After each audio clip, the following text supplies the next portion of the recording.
Nous allons voir maintenant un tutoriel vraiment très important sur EBP Bâtiment 2018 qui concerne les informations société. Donc les informations société revient à ce qu'on appelle donc le paramétrage des propriétés du dossier, et en fonction donc de ce que vous allez cliquer au niveau des options, ça va conditionner ensuite l'utilisation du logiciel.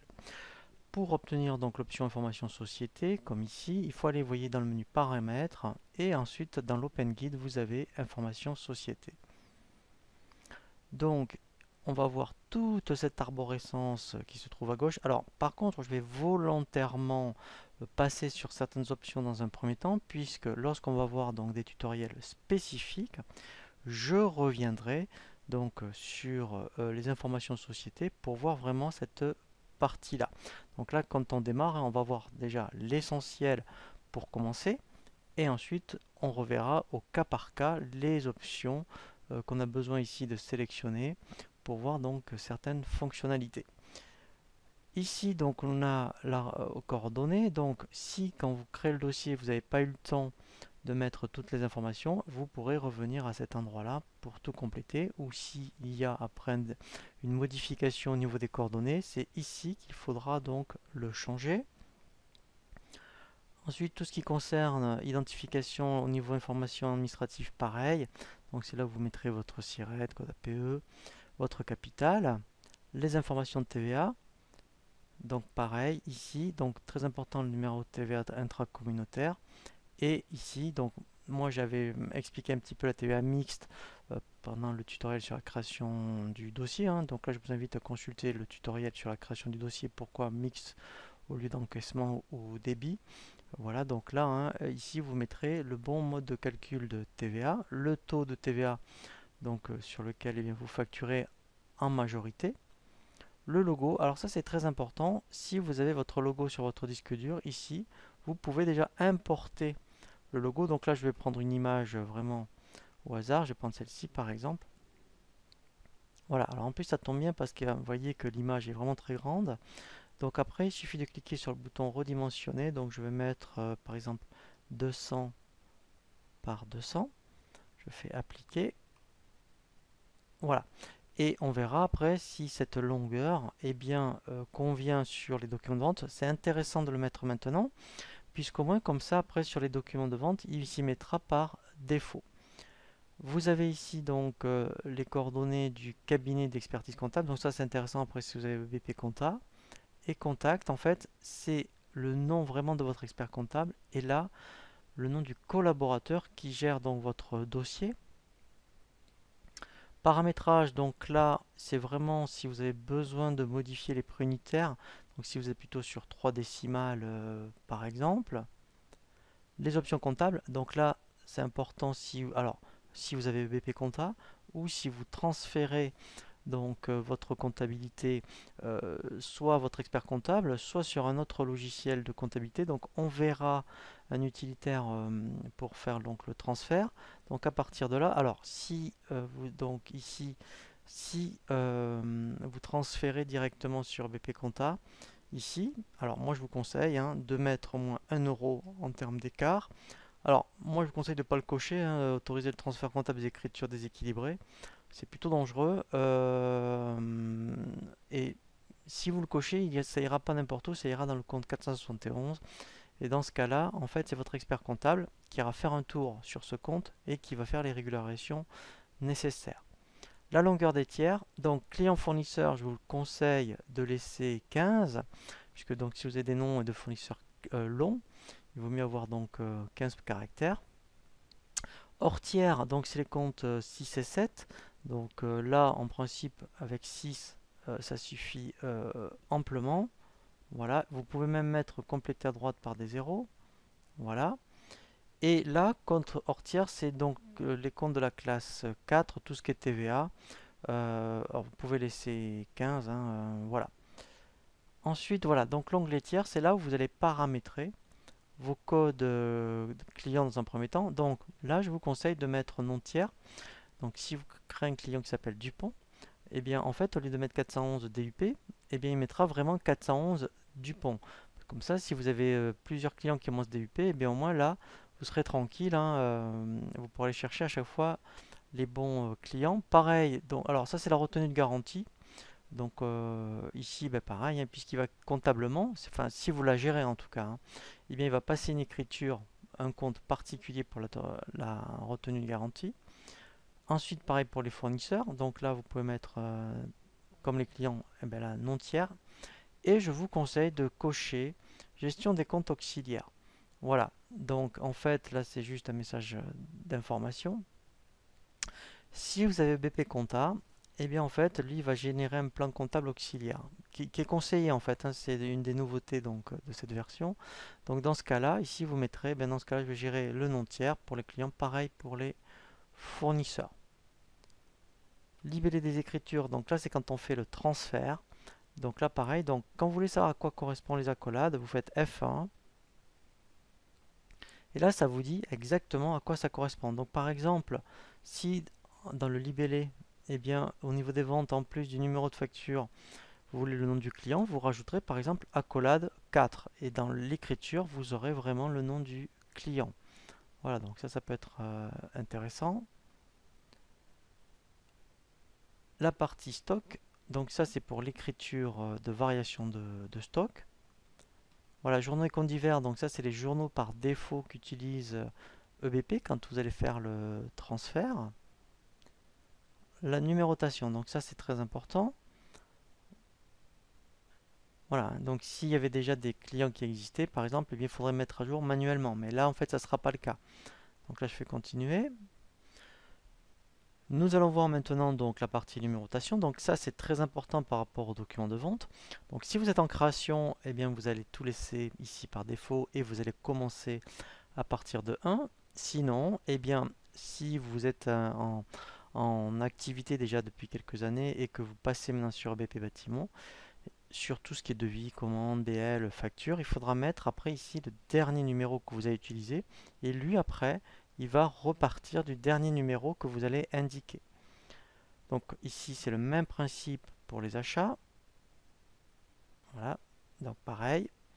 Partie stock, donc là, alors là vous pouvez laisser vraiment par défaut les informations puisque en fait il va incrémenter, donc si vous faites plusieurs inventaires, des bons d'entrée, des bons de sortie. Et là, très important, c'est la création et codification des clients, des articles, des familles. Donc, si ça n'a pas d'importance pour vous, le code article ou code client, vous pouvez laisser par défaut utiliser le compteur. Si par contre, vous préférez avoir la main sur les codes article, code client par exemple, et bien là, vous mettrez manuel. Et dans ce cas-là, vous verrez que quand vous aurez la main sur la création des codes. Voilà. Donc, ici, c'est par rapport aux articles. Donc, vous dites ici, alors on peut créer aussi bien des fournitures que des main-d'œuvre, mais si par défaut vous préférez commencer par fourniture, et bien ici vous mettrez fourniture. Là, c'est par rapport au cadencier, donc aux unités de temps. Donc, si effectivement vous facturez des heures, ici vous laisserez heures. Ensuite, voilà, donc ça c'est des pourcentages qui n'ont aucun intérêt. Vous pouvez vraiment les enlever parce que en fait ça va vous fausser, je dirais, toutes vos marges. Donc mettez 0. Voilà. Et comme ça, c'est vous-même qui, après en fonction, donc si vous voulez gérer les achats, hein, donc c'est l'intérêt hein, d'avoir EBP Bâtiment. Comme ça, si vous gérez les achats et vous passez vos commandes fournisseurs avec EBP, il va lui-même gérer les prix d'achat et vos marges. Ensuite, là, donc, si vous avez une gestion de stock, alors à voir si vous autorisez les stocks négatifs. En tout cas, laissez cocher contrôler les stocks. Et là, à partir de quel seuil, eh bien, voilà, vous voulez contrôler les stocks par rapport à la commande. Est-ce que c'est le stock réel, le stock virtuel? Donc, en règle générale, c'est plutôt comme indiqué stock virtuel. Et ici, c'est par rapport aux ouvrages. Alors, on reverra cette notion d'ouvrage. Donc, c'est pour ça que, alors, on va le cocher au moins celui-ci. Voilà. Et par contre, voilà, tout ce qui est livraison, réception partielle, j'y reviendrai sur un tutoriel spécifique. C'est par rapport donc aux ouvrages. Et là, c'est par rapport aux ouvrages de fabrication. Voilà, donc là, comme on débute, je vais laisser ces options par défaut. Tarifs et promotions, voilà, donc ici, donc on verra un tutoriel spécifique sur les tarifs et promotions. C'est toutes les possibilités de remise de tarifs. Et là, en fait, c'est les priorités. Donc on reviendra sur ces notions de priorité. Document, donc ça, alors vous pouvez très bien le cocher, mais bon, c'est à voir. Quand vous transférez un devis en facture, si vous voulez qu'il ouvre la facture, et bien dans ce cas-là, vous cocherez ouvrir les documents générés après transfert. Pareil quand on fait des regroupements, on peut copier les lignes de texte. Et pareil pour les livraisons partielles. Voilà, donc document de vente. Ici, donc, c'est par rapport à des contrôles. Donc là, je vous le conseille de laisser tel quel. Ici, ce qui peut être intéressant, donc là, on verra l'éco-contribution. On verra comment vous le gérez. Et donc, on verra si après, vous, ici, donc on verra un tutoriel spécifique, si vous voulez l'inclure ou pas vraiment dans le TTC ou le faire ressortir en pied de page. Ensuite, ici, si vous facturez des particuliers, vous pouvez dire par défaut que vous voulez faire de la facturation TTC.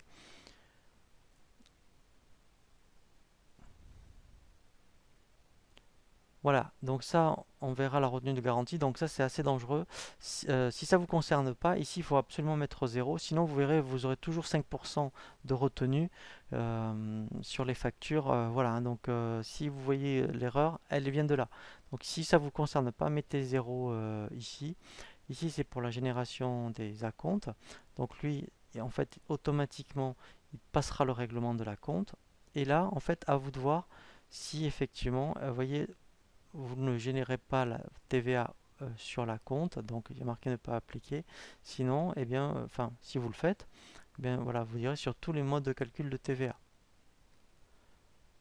Par rapport au devis, donc là c'est des statuts de devis. Alors c'est vraiment intéressant, c'est pas du gadget, parce que vous pourrez faire de l'analyse en fin de mois sur les devis en cours, refusés, qui ont été acceptés suite à un appel d'offres. Et là vous avez trois statuts que vous pouvez personnaliser comme apporteur d'affaires par exemple.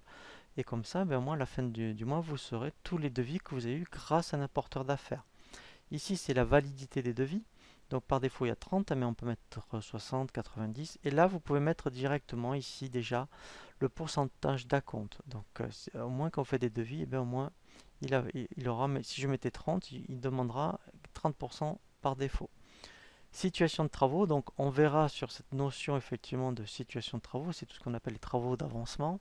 Donc pareil, on a des statuts comme pour eh bien, les devis. Voilà.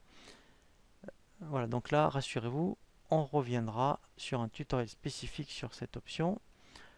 Mention légale de devise, donc c'est là où il faudra absolument mettre les mentions particulières au niveau de devis. Ça apparaît tout seul en pied de page. Et pareil pour les factures. Donc par exemple, alors ça je vous conseille de le laisser déjà. Alors après on peut le modifier, il y a des clients c'est plutôt une fois et demi. Si tous les clients vous payent par virement, vous pouvez mettre ici les références bancaires. Comme ça sur la facture déjà, vos clients auront directement le RIB. Ensuite avancer, voilà, donc là, ben là vous laisserez vraiment, je dirais tel quel, hein, il n'y a pas de raison de changer. Document d'achat.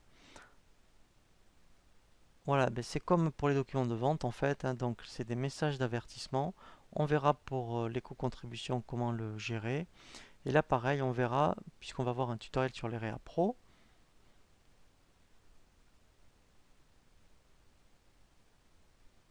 Voilà, et là pareil, donc pour les acomptes, alors là en principe c'est vous par rapport au fournisseur. Et là en fait voilà, c'est pour les réceptions partielles. On verra un tutoriel spécifique à ce niveau-là. Donc pour l'instant, laissez tel quel.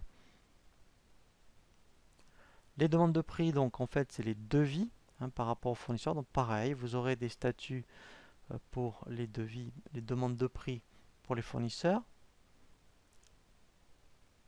Ensuite, voilà, donc là, c'est par rapport à l'inventaire. Alors, vous verrez quand on verra donc la partie inventaire, hein, on a des statuts au niveau des inventaires. Donc, si il y a des écarts entre le réel et le théorique, il faut le justifier. Donc, c'est justificatif par défaut, mais on peut les modifier. Voilà, donc si par exemple vous avez casse, eh bien ici vous mettrez casse et vous verrez que, eh bien au moins des fois vous pourrez justifier vos écarts parce que c'est dû à une casse. Au niveau des règlements, voilà, donc là ici c'est un mode de règlement par défaut, mais vous verrez qu'on peut créer tous les modes de règlement.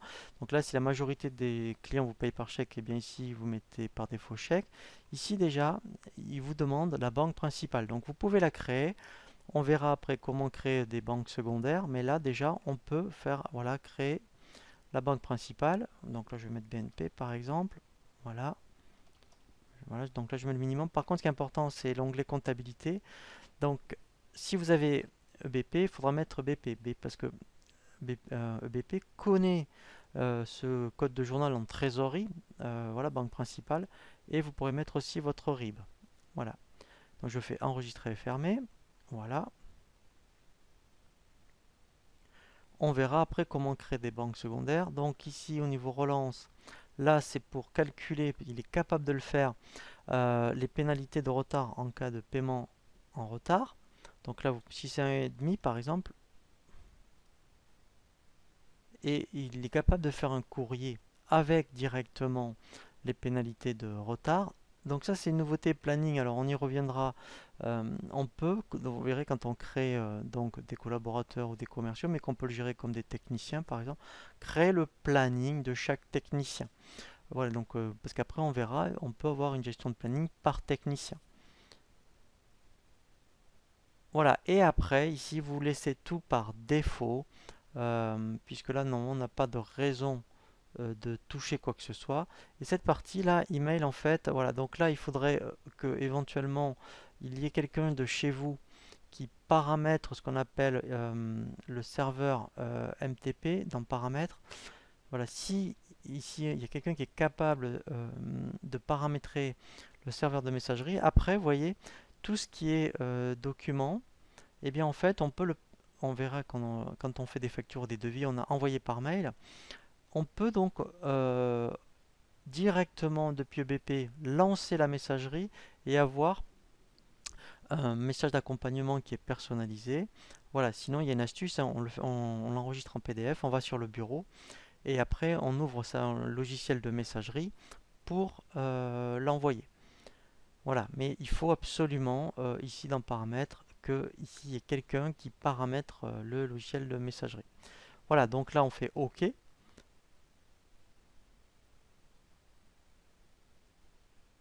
Voilà, donc rassurez-vous, on reviendra sur les informations société quand on verra des tutoriels spécifiques. Là c'est vraiment pour commencer. Maintenant je vous propose un tutoriel sur ce qu'on appelle les données de base, où on va voir effectivement plusieurs tutoriels comme créer les banques secondaires, les modes de règlement, les unités de vente et les frais de port.